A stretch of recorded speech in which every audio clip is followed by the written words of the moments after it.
2 महीने पहले ही सुजाता की शादी हुई थी। उसका ससुराल पास के ही गांव में था। घर में सिर्फ वो और उसके पति रहते थे। मैं अकेले दिन भर काम करती हूँ और ये आराम से आके खाना खाने बैठ जाते हैं। कपड़े धोने नदी पे जाओ, पानी भरो, चूल्हा चक्का, बस इसी में मेरी जिंदगी बीतने वाली है। मेरा सारा सिलाई कढ़ाई का हुनर मिट्टी में मिलने वाला है। तभी परेश उठ जाता है। खेतों में काम करके उसका बदन दर्द कर रहा है। हाँ, सुजाता, अदरक डाल के गर्मा गर्म चाय बना देना जरा। हाँ हाँ, क्यों नहीं। भगवान ने मुझे 4 हाथ जो दिए हैं। क्या हुआ, तुम ऐसे?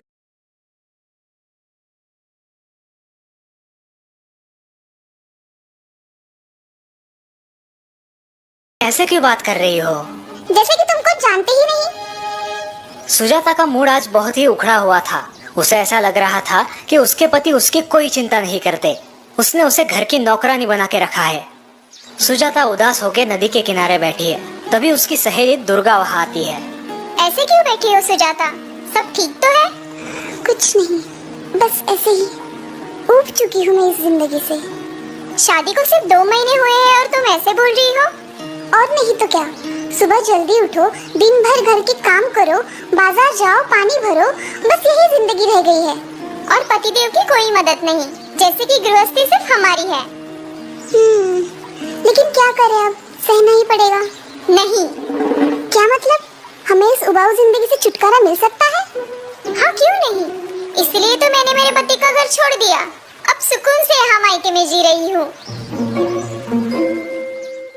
खेत से थककर सुजाता का पति परेश घर लौटता है, लेकिन सुजाता गुस्से में घर छोड़कर मायके चली जाती है। लगता है रूठ के मायके चली गई है। पता नहीं उसे क्या शिकायत है मुझसे। ठीक है, 2 दिन वहाँ रहेगी तो उसे अच्छा लगेगा। दिमाग शांत हो जाएगा तो लौट आएगी। सुजाता मायके अपने घर आती है। मायके में सिर्फ उसकी माँ और छोटा भाई है। वो दोनों सुजाता का खुशी से स्वागत करते हैं, लेकिन कुछ ही दिनों बाद जब तीनों गपशप करने बैठते हैं। सुजाता, जमाई बाबू वहाँ अकेले हैं। तुम अपने ससुराल कब लौट रही हो? माँ, मैं आप पर बोझ नहीं बनूंगी।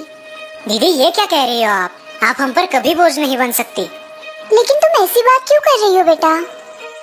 सुजाता उन्हें फिर कभी ससुराल ना जाने का अपना फैसला सुनाती है। सुजाता की माँ और भाई को जोर का झटका लगता है। ये क्या कह रही हो बेटा? जमाई बाबू तो भले नेक इंसान है। हाँ दीदी, जीजू आपका बहुत ध्यान रखते हैं। फिर भी आप ऐसा क्यों कह रही हो? क्योंकि मैं उब चुकी हूँ उस गृहस्थी से। पूरा दिन घर में मैं ही मरती रहती हूँ। तुम्हारे जीजा जी मुझे रत्ती भर की भी मदद नहीं करते। बस मैंने फैसला कर लिया है, मैं यही सिलाई बुनाई का काम करूंगी और आप लोगों के साथ ही रहूंगी। दूसरे दिन सुजाता और उसकी माँ नदी पर पानी भरने जाते हैं। नदी के पास पहुँचते ही माँ थककर नदी के किनारे बैठ जाती है। क्या हुआ माँ? बेटा, थोड़ा पानी पिलाना तो। सुजाता पानी लाने नदी पर जाती है।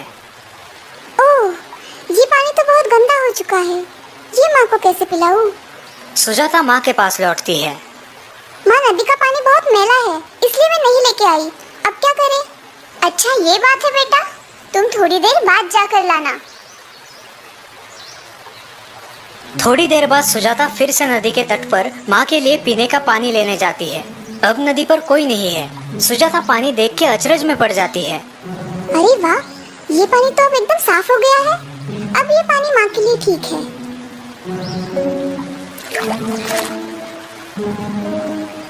माँ, नदी का पानी बिल्कुल साफ है। ये कैसे हुआ? हमने तो कुछ नहीं किया। क्योंकि उसमें जमा मिट्टी और गंदगी नीचे बैठ गई है और बिना कुछ किए हमें साफ पानी मिल गया।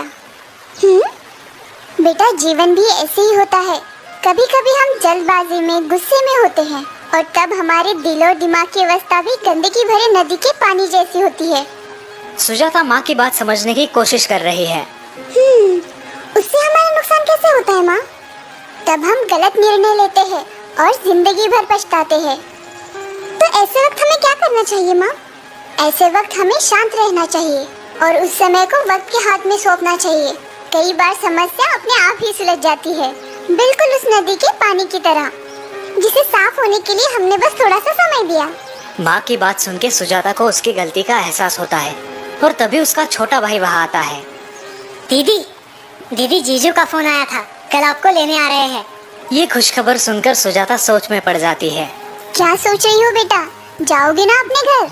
जमाई बाबू को तुम्हारी फिक्र ना होती तो रोज तुम्हारे भाई को फोन करके तुम्हारी पूछताछ ना करते। माँ की बात सुन के सुजाता की आंखें भर आती है।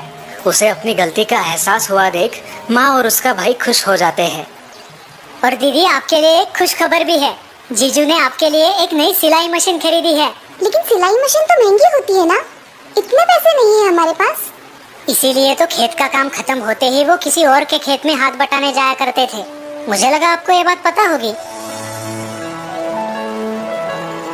माँ मुझे माफ कीजिए, गुस्से में आकर मैं बहुत गलत निर्णय ले रही थी। अब जिंदगी भर आपकी ये सीख याद रखूंगी।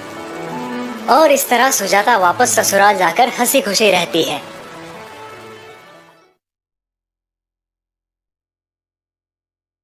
गिरधरी लाल, जो एक माध्यमिक स्कूल के प्रिंसिपल थे, अब रिटायर हो चुके थे।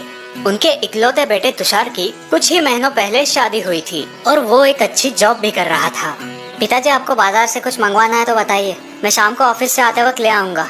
नहीं बेटा, दवाइयाँ कल बहू ने ला दी है। बाकी 1-2 नए पौधे गार्डन में लगाने थे, वो मैं खुद नर्सरी से ले आऊंगा। जी पिताजी। गिरधरी लाल की रिटायर्ड लाइफ अच्छी गुजर रही थी। किताबें पढ़ना, बागवानी करना, शाम को सैर सपाटे के लिए पहाड़ी पर जाना, दोस्तों से मिलना, पूरा दिन हंसते खेलते गुजर जाता। और अब उनकी खुशी और बढ़ने वाली थी। एक दिन तुषार और उसकी पत्नी उनके पास आए। पिताजी, हमें आशीर्वाद दीजिए। आशीर्वाद? किस बात के लिए बेटा? पिताजी, आप दादा बनने वाले हैं। ये खुशी की बात सुन के गिरधरी लाल फूले नहीं समाये। वाह, क्या बढ़िया खबर सुनाई है तुमने। आज तुम्हारी माँ जिंदा होती तो खुशी से पागल हो जाती। महीने बीत जाते हैं। गिरधरी लाल बड़े उत्साह से अपने आने वाले पोते का इंतजार कर रहे थे। अब तुषार की पत्नी का 7वां महीना चल रहा था। ये लो बहू, तुम्हारे लिए। ओह, बहुत सुंदर है। धन्यवाद पिताजी। बहू, खाना ठीक से खा रही हो ना? जी पिताजी, आपकी सारी सलाह बहुत काम आ रही है। लेकिन आज तुषार की माँ जिंदा होती तो तुम्हें सिर पे बिठाती। तभी तुषार बाजार से सामान लेके घर आता है। सीमा, आज तुम सिर्फ आराम करो, मैं खाना बनाऊंगा। बिल्कुल ठीक तुषार, आज खाना हम दोनों मिलके बनाएंगे। बहू को आज छुट्टी। आप दोनों मुझे आलसी बना दोगे, फिर ये आने वाला छोटा मेहमान भी आलसी बनेगा। बाद में मुझे मत खरी खोटी सुनाना। तुषार और गिरधरी लाल पालक की सब्जी साफ करने बैठते हैं और सीमा आराम से सोफे पे बैठी है। अच्छा, मुझे अब ये बताओ, तुम अपने संतान की परवरिश कैसे करोगे? ये भी कोई पूछने की बात है पिताजी। बेशक हम उसे बड़े प्यार दुलार के साथ बड़ा करेंगे। हाँ, उसे जो चाहिए वो सब उसे देंगे। उसकी सारी इच्छाएं पूरी करेंगे। उसे किसी भी प्रकार की कठिनाइयों का सामना नहीं करने देंगे। बिल्कुल, उसे हर मुसीबत से दूर रखेंगे। उन दोनों की बातें सुन के गिरधरी लाल सोच में पड़ जाते हैं। हम ठीक कह रहे हैं ना पिताजी? इसका जवाब मैं तुम्हें कुछ दिनों बाद दूंगा। गिरधरी लाल की बात सुन के तुषार और सीमा उलझन में पड़ जाते हैं। अगले दिन गिरधरी लाल नर्सरी से गुलाब के 2 छोटे पौधे ले आते हैं और एक पौधा बेटे और बहू को दे देते हैं। बहू, तुषार, ये छोटा पौधा तुम्हें हमारे बगीचे में लगाना है। और ये दूसरा पौधा पिताजी, ये मैं खुद लगाऊंगा। और आज से हम दोनों अपने अपने पौधों की निगरानी करेंगे। अब गिरधरी लाल अपने पौधे को बगीचे में लगा देते हैं और उसके पास ही तुषार और सीमा उनके पौधे को। दोनों अपने अपने पौधे की अच्छे से देखभाल कर रहे हैं, लेकिन तुषार और सीमा थोड़ी ज्यादा। पता नहीं पिताजी हमें क्या सीख देना चाहते हैं। मैं तो सोच सोच के थक गया। दिन बीतते जाते हैं। गिरधरी लाल अपने पौधे को सिर्फ आधा गिलास ही पानी देते थे और तुषार अपने पौधे को 2 गिलास पानी और हर हफ्ते खाद भी देता था। हमारा पौधा पिताजी के पौधे से ज्यादा हरा भरा लग रहा है ना? हाँ, और ज्यादा ऊंचा भी। सीमा और तुषार उनके पौधे का विकास देख के बहुत खुश थे, लेकिन गिरधरी लाल अपने पौधे को सिर्फ आधा गिलास ही पानी क्यों देते थे, ये बात उनकी उलझन बढ़ा रही थी। पिताजी, आप अपने पौधे को इतना कम पानी क्यों डाल रहे हो? मुझे लगता है इसीलिए उसका ठीक से विकास नहीं हो रहा।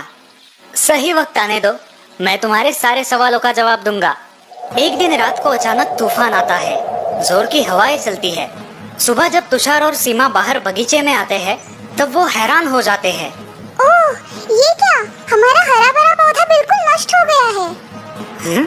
सारी जड़ें मिट्टी से बाहर उखड़ आई है। ये कैसे मुमकिन है?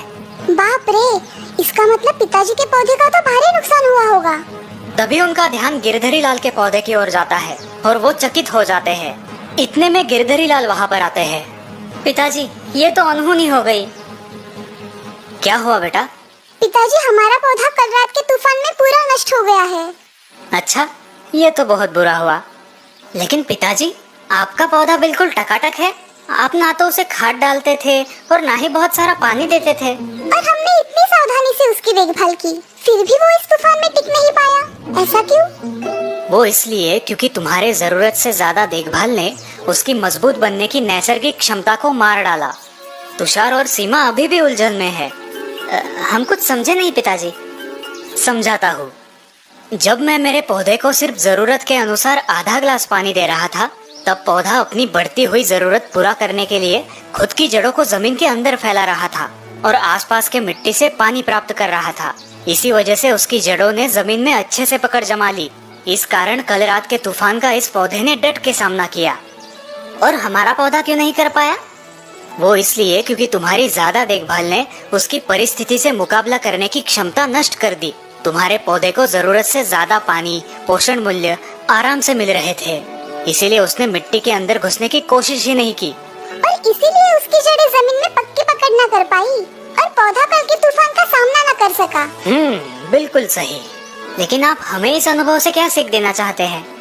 हमारी संतान भी इसी पौधे की तरह होती है। उनकी बढ़ती उम्र में अगर उन्हें जरूरत से ज्यादा लाड़ प्यार और देखभाल मिले तो उनकी कठिन परिस्थितियों से लड़ने की क्षमता विकसित नहीं होती और जिंदगी में उन्हें संकटों का सामना करना मुश्किल होता है। एकदम सही। आई बात समझ में।